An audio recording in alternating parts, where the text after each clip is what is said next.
Hi, Sarah Spain here on behalf of ESPNW and Gatorade, and I'm joined by two ESPN superstars, Maria Soares, ESPN's Senior Vice President of Production and Content Strategy, and Christine Williamson, host of Social Content and SportsCenter on Snapchat.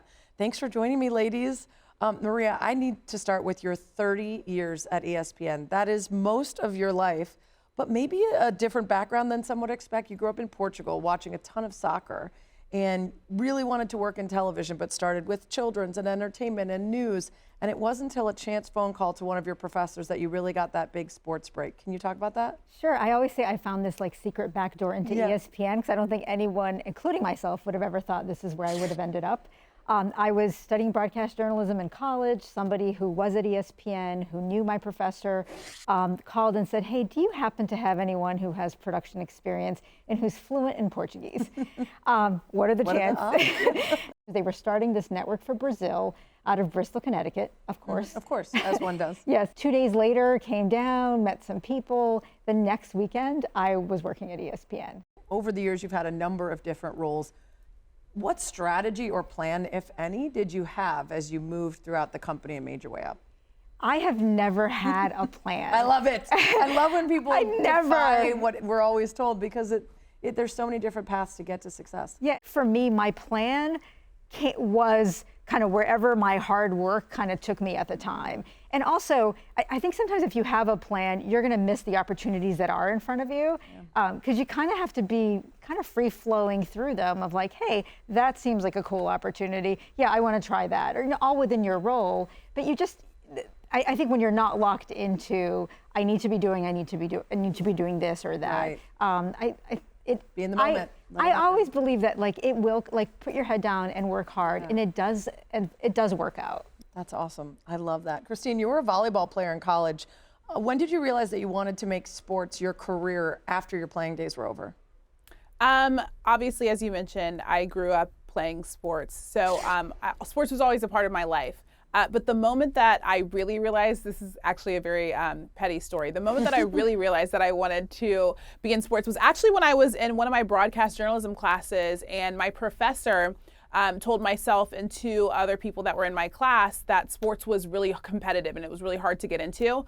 And as an athlete, I was like, cool, well, that sounds like exactly what I'm going to do. I had already expressed to him that that was my desire, but him telling me that it's going to be challenging along the way is what made me know for a fact that I wanted to get into sports.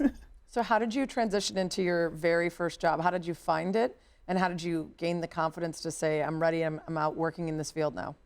I had a long and windy journey. I was a graduate assistant at Clemson, and that was really the first time that I was hired to do on-camera work. I was working in the athletic department, covering all of our Olympic sports, and I kind of just got to be able to be creative, which is, I'm a creative person, so it was really a huge part of my job in that moment. I became bald girl on campus, and in that job, I really embraced the fact that, at the time, I wasn't able to get a lot of local station jobs as an anchor or a reporter and stuff like that, really because I look a lot different than a lot of people that are in this industry. And so I was able to be creative and kind of create my own brand at Clemson. And then that kind of carried me on into, I went to go do an internship at the Broncos, and then went on to the Big 12 conference. Yeah, I love that, because it used to be that it was never about the news provider, it was just about the news. And honestly, it is such a competitive field now that there is this balance of give them great information and content, but make them have a reason to get it from you. And you figured out that if you weren't going to fit a mold that they were looking for, you would create a space for yourself and then show them that it was something that they wanted, which I imagine is part of the reason that you made your way to ESPN. Maria, you're in charge of some of the shows that Christine has done. That includes morning and afternoon SportsCenter, the iconic brand that everyone associates with ESPN. That's a big responsibility. What are some of the most important skills you have to succeed at your job?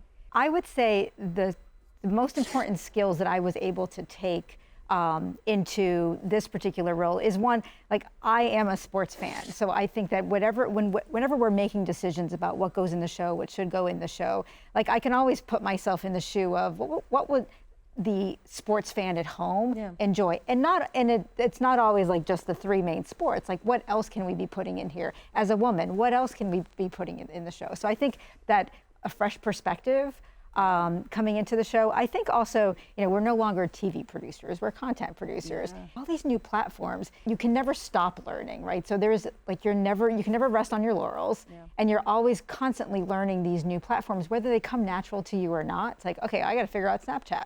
I've got to figure out this, and I've got to figure out how content even works over here. Because it's not even that, oh, I know how to produce a TV event or TV content, and I'm just going to put that on Instagram. It doesn't work that way. Different audience, different, So you're constantly having to learn about all new audiences and all new platforms and how it works. And but it's exciting too. And keeps it interesting. It does keep it interesting, but you are forever a student. How would you say being a woman in this industry has been a benefit, and how has it been a drawback?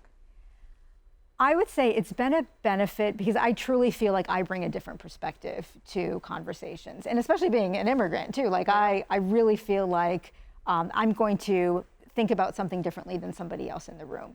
I think the challenge has been there just hasn't been a lot of women in the room. So I think it's just getting comfortable with that and not losing my voice if I am the only woman. Christine, what about you? How have you felt like being a woman maybe set you apart, and maybe some drawbacks?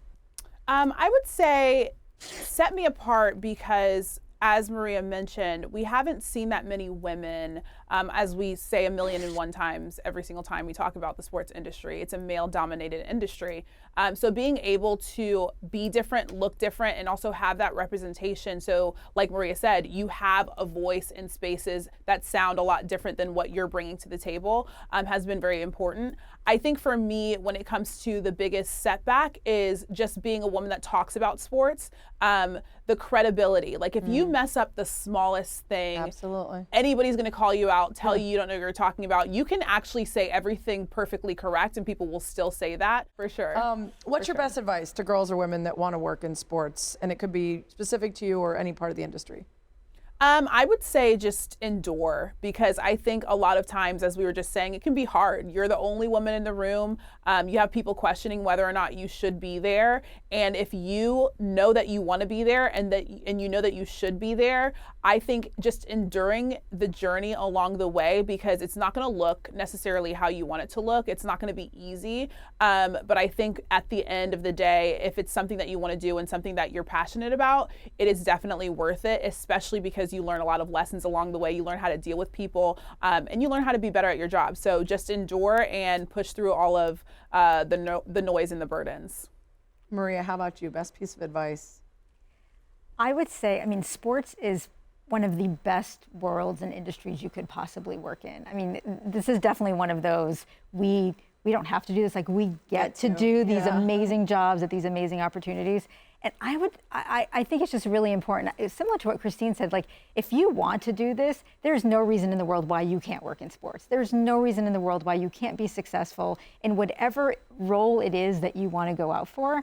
But I think it's just important that when you get into this industry and you get into these opportunities, you also have to tackle everything that is given or put before you with the same exact enthusiasm. Whether you are like ripping scripts for a talent, or whether you are producing the opening of the Olympics, like, it's just put that same energy and passion and all. And if you do that, you will undoubtedly go be as successful as you want to be. Yeah, I love that. Thank you both for joining me on behalf of Gatorade and ESPN for this conversation and sharing some of your insights. Appreciate it.